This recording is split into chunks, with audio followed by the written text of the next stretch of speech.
الاكتشاف السادس عشر، الترتيب في الطبيعة. سنة الاكتشاف 1735 ميلادية. ما هذا الاكتشاف؟ يمكن جمع وتنظيم جميع الكائنات الحية من نباتات وحيوانات في ترتيب هرمي بسيط. من المكتشف؟ كارل لينيوس. لماذا يعد هذا الاكتشاف ضمن المئة العظمى؟ لحد القرن الثامن عشر كان ينظر إلى الطبيعة بأنها فيض غزير من أشكال الحياة، واطلع كارل لينيوس بمهمة ترتيب وتنظيم هذه العشوائية الظاهرة، فقد أسدى نظامه الخاص بالتسمية والجمع والترتيب التخيلي للنباتات والحيوانات، خدمات جليلة لعلم النبات والأحياء والنظم البيئية والتركيب البيولوجي، ولا يزال العلماء يعتمدون عليه بعد مضي 300 سنة. عرفانا بجميله، لقب كارل لينيوس بأب تصنيف التاكسونومي الحديث. بين قوسين التاكسونومي مشتقة من الإغريقية بمعنى التسمية بالترتيب. يمكن تلمس الدليل على تأثيره على العلم الحديث وأهميته له بطريقتين.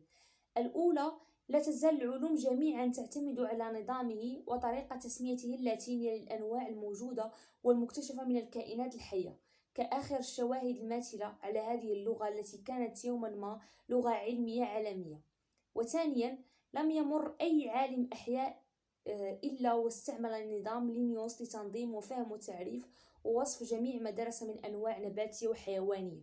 كان لينيوس أول من قدم لمفهوم الهوموسيبيانس أو جنس الإنسان العاقل، واضعا الإنسان في رتبة الرئيسيات، كما كان نظامه للتصنيف نواة لمفهوم شجرة الحياة، حيث ينتمي كل كائن حي إلى نوع فجنس فعائلة فصنف فرتبة فشعبة وأخيرا إلى حد عالمي النبات أو الحيوان، وهو نظام شبيه بأغصان وفروع وجذع الشجر.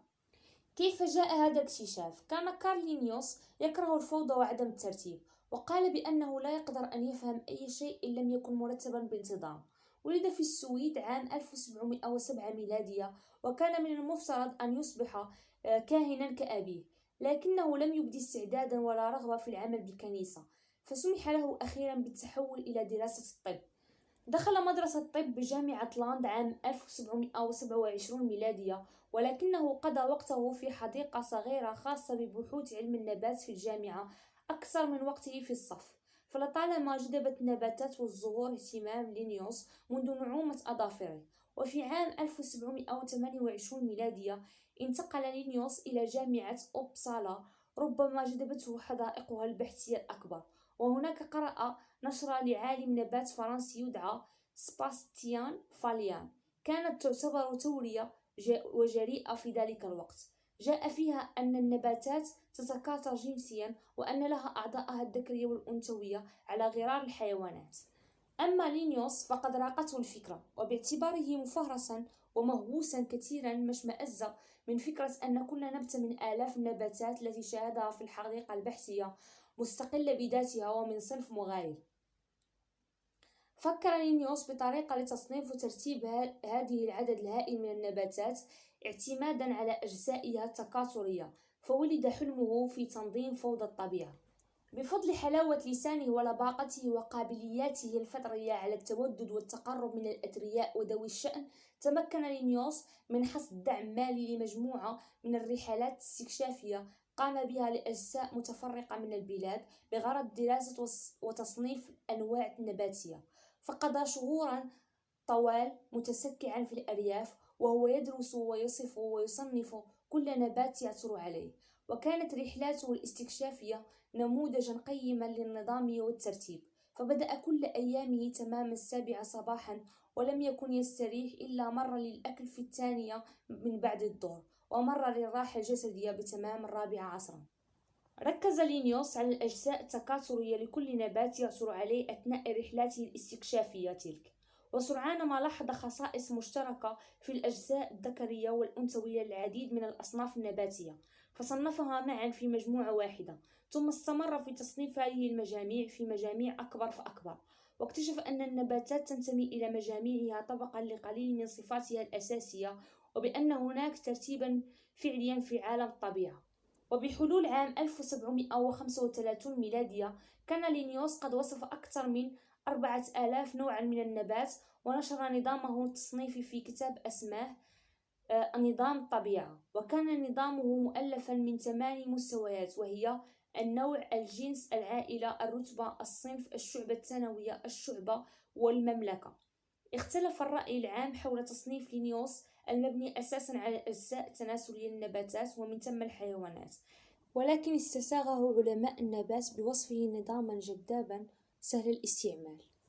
انتشر نظام لينيوس سريعا في أرجاء أوروبا، وكان غالبا ما يشار إليه بشجرة بفروع عملاقة تمثل الأصناف، ومرورا بالأغصان الأدق تمثيلا للأنواع. ومن هذه الرسومات انبثق مفهوم شجرة الحياة. قضى لينيوس 30 سنة أخرى متجولا في أرجاء أوروبا ومضيفا لنباتات جديدة على تصنيفه، وفي عام 1740 ميلادية أضاف الأنواع الحيوانية أيضا. وبحلول 1758 ميلادية كان لينيوس قد وصف وصنف 4400 نوعا حيوانيا وأكثر من 7700 نوع نباتي. توج لينيوس عمله المبدع بتقديمه لنظام التسمية الثنائية في طبعة كتابه العاشرة عام 1758 ميلادية، والذي يقضي بتسمية كل نبات وحيوان بذكر نوعه وجنسه. فقد اكتشف وجود نظام بالطبيعة وطريقة لوصف هذا النظام، طريقة لا تزال في عنفوان حياتها وأوج تداولها حتى يوم الناس هذا. حقائق طريفة: إن أضخم شجرة في العالم هي جنرال شيرمان، شجرة الصنوبر العملاقة الموجودة في حقل الصنوبر الوطني بكاليفورنيا.